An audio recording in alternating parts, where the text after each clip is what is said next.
भाव गोटे पॉइंट उपर कहि पॉइंट नंबर 18 पॉइंट नंबर 18 माननीय मुख्यमंत्री उपस्थापित कले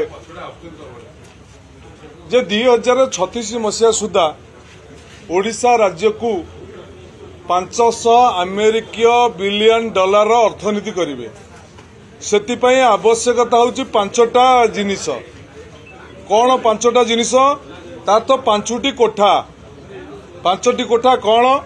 गोटा हूँ जनाश्रय भवन, गोटा हूँ नूतन विधानसौध, गोटा हूँ नूतन सेक्रेटेरिएट, गोटा हूँ नूतन संग्रहालय, गोटा हूँ ओडिशा भवन।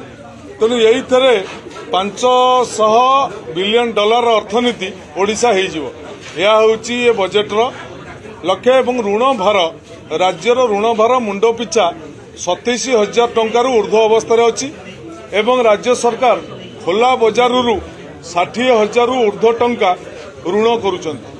तेणु राज्य बर्तमान ऋण भार बुड़ीबा जाउछि।